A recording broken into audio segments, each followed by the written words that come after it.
Alright, so real quick before we jump into the actual boss fight, let me show you my setup.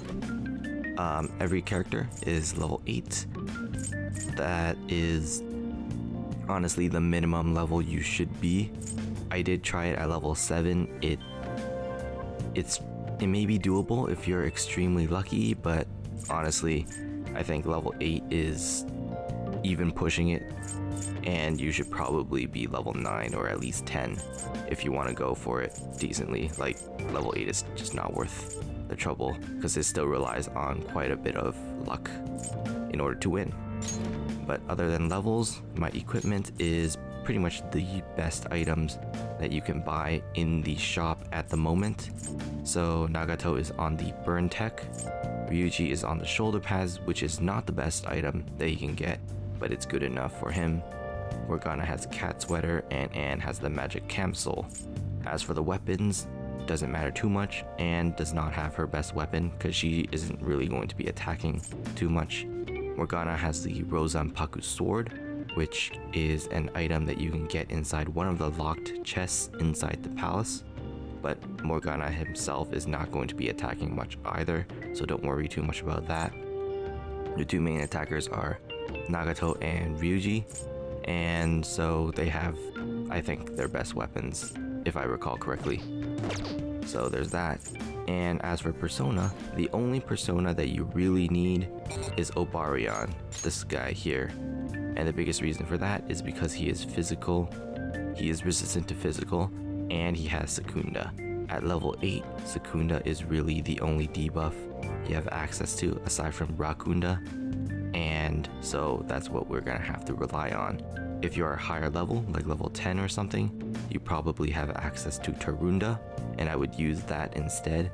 But for now, all I have is Sukunda, so we gotta rely on that. If you want to make an Obariyon, you will have to fuse a Genbu and an Incubus together. And in order to get a Genbu, you need to fuse an Arsini with an Incubus, and that will give you an Obariyon. And Obariyon is level 8 when you get him, so that's why you want to be level 8, and that's why I think level 7 is just not doable. Anyways, let's just jump straight into the footage. Alright, getting into the battle here, the first thing you want to do is Shadow Kamoshida at level 8. Because you don't really have access to any other debuffs, Sukunda is going to be the main thing that you're going to need. And I'm gonna be honest, fighting this guy at level 8 requires a lot of luck. So I would not recommend doing this for anyone. If you have the time, just grind to level 9, even level 10, and make it so much easier for yourself, because fighting this guy at level 8 is just... it requires too much luck to really be able to pull it off consistently. But the main thing you want to do is have Ryuji and Nagato whittle him down, and if you take a look at what I'm doing here, you can see that Anne is pretty much going to be guarding for the entire fight. And what I want Anne to be doing is she's going to be soaking up as much damage as she can as a guard tank. And what that means is every time he hits Anne or Nagato, they are going to be taking a very little damage because of either the resist or the guard. So yeah, you can see right there that she took about the same amount of damage as Nagato does with Obariyon. And that makes it so that Morgana and Anne doesn't have to heal nearly as much, and it makes their job a lot easier. But for the most part, the first phase is pretty straightforward. Morgana doesn't need to guard.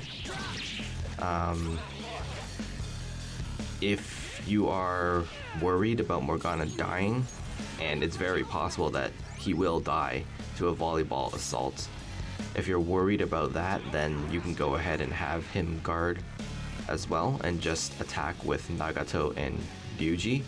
The problem with that is that it makes the battle a lot longer, and to me, a longer battle means the higher chance of you getting hit by a lucky strike or just running out of resources. So, and honestly, at this point in the battle, I was getting really tired, so I wasn't as patient as I could have been. Luckily, it worked out for me, but if you want to play it safer, then I would guard with Morgana as well.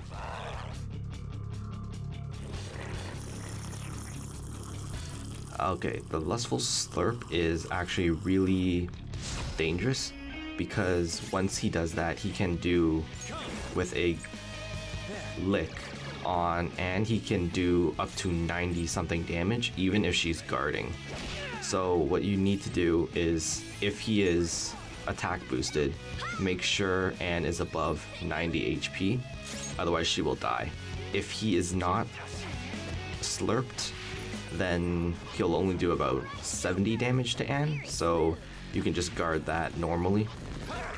But when he's attack boosted, you have to take into consideration like the extra damage that he does.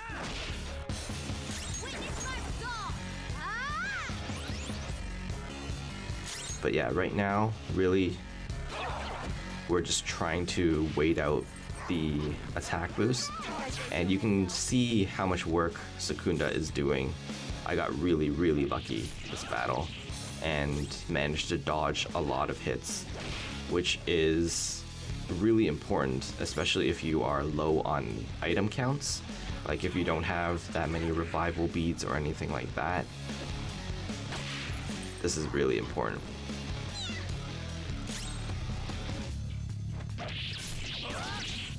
Another thing you should do is, if Nagato and Ryuji both get really low, and for some reason like Anne and Morgana are also kind of low, so just about every party needs healing, you should take some turns and just have everyone guard so that you minimize the amount of damage you take.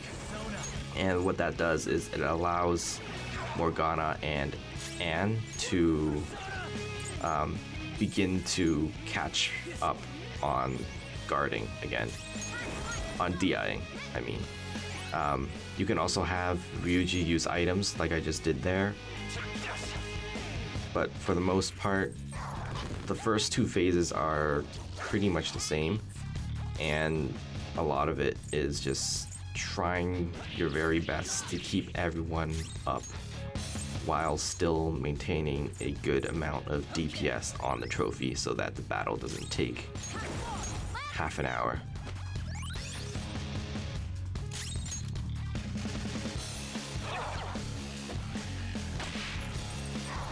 Too slow. Very smooth.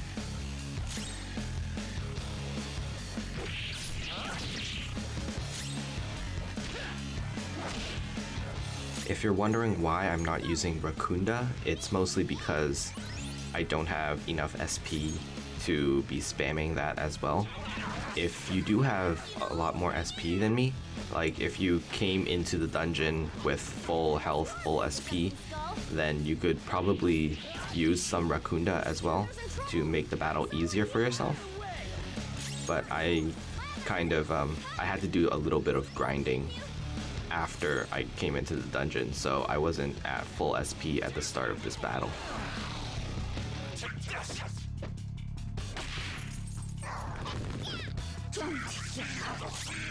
Another thing you should keep in mind is that in this game, guards only last for one attack.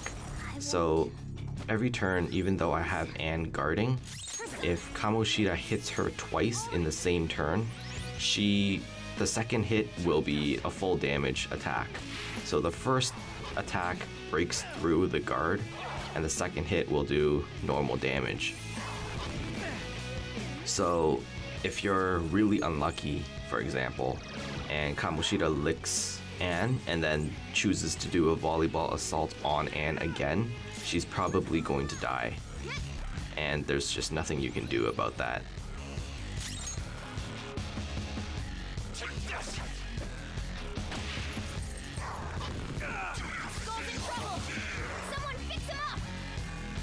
But really, you should just make it easier on yourself and get your characters to level 9 or level 10, because I think at level 10, Anne actually gets Tarunda, and with Tarunda, you can just hit Kamoshida with that, and that will severely lower his attack, and that will make surviving so much easier, and you will probably have no trouble with this, even using the same strategy as this. You may not even have to guard all the time if he's Tarunda'd. But we are just about reaching the end of the trophy phase. So when you get to this point in the battle, you want to make sure that your party is as healthy as you can possibly make it. The reason for that is because after you break the trophy, you're going to be entering the kill shot phase or the treasure stealing phase, and because it's kind of like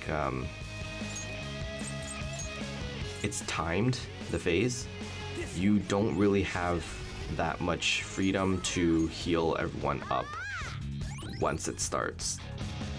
So what you want to do is make sure everyone is topped off as best as you can possibly top them off before you break that trophy.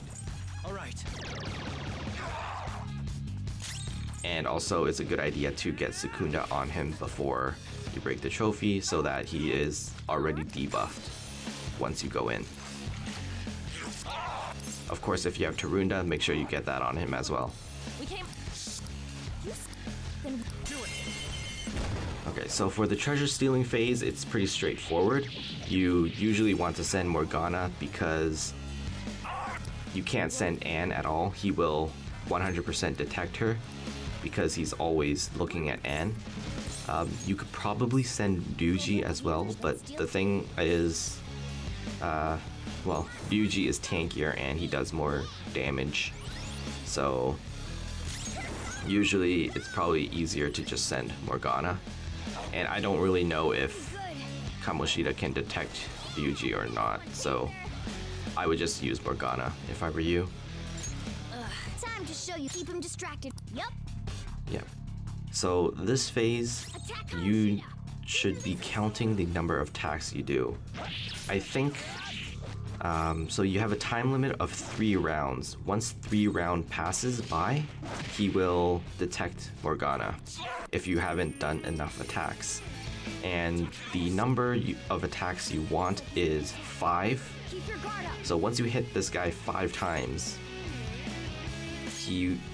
Morgana will move on to the second phase of the stealing animation. Make sure you also pay attention to when he decides to use kill shot, and you want to have everyone guarding during that, and you also want everyone to be above 62 or 63 HP, otherwise they will die.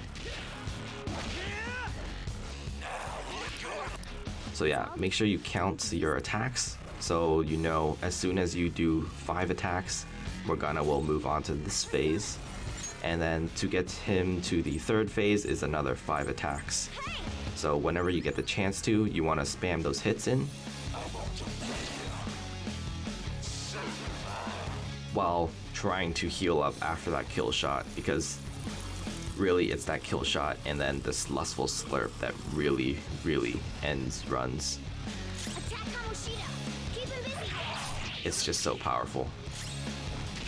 And it's so hard to stay alive. But if you count your hits and you can get the 5 hits in real quickly, I think you can actually interrupt his turn. So it might not be the worst. So I think this is going to be the 5th hit. Yeah, I'm thinking about it here, whether I should be healing or just attacking him.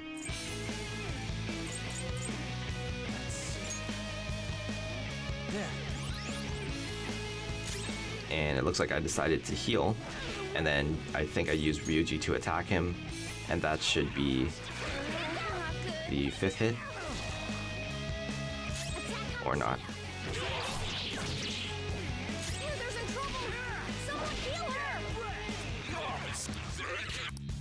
hasn't. Okay, yeah, there it is. And then for this last phase, I think it is actually 6 hits that you want to get, which is a little harder to do because it's an extra hit. And yeah, you need Anne to really survive this. This'll do.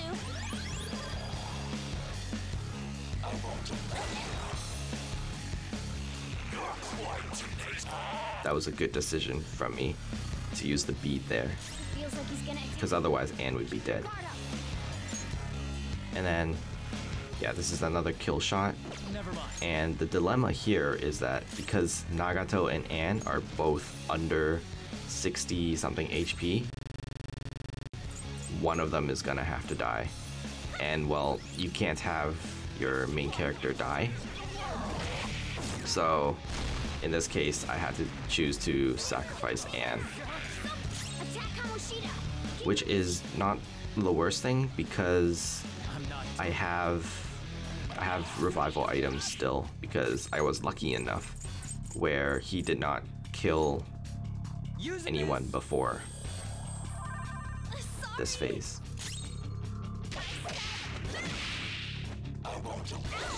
And here I have to attack him because if I don't attack him, then he's going to start detecting Morgana.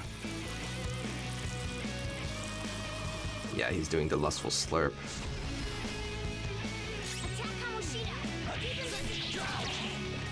Everyone, watch your health. And at this point, I'm just going all out attacking him and trying to proc Morgana's steal. In there. But Attack Kamoshida. normally that would be 5 hits, but because this guy is... his last phase is a little stronger, Joker, you're hurt. it takes 6 hits. Don't get reckless now. So Ryuji is gonna be the one who gets the 6th hit here. And that triggers the final phase. And if you're lucky enough to have all 4 of your guys survive, or even just have 2 or 3 of them alive, at this point it should be pretty straightforward to win, because once you get to this phase, he starts taking a lot of damage. Yeah, so here I wanted to play really safe just in case he pulls out anything crazy. You're prepared for it. So I mostly have my 2 healers guard, and I even choose to use Sukunda on him to lower his chance of making a comeback. And I take my time killing him. But once you get to this phase, if you have everyone alive, it should be a straight path to victory here. So if you're looking to fight this guy, I really do recommend that you just grind that extra 1 or 2 levels, because it's really not worth fighting him at level 8. Don't do it. Save yourself the trouble. But otherwise, good luck.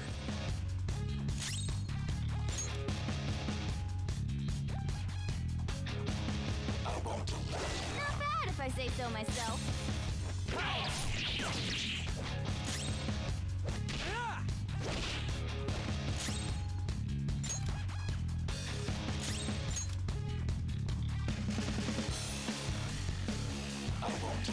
Guess you are good for something, Skull.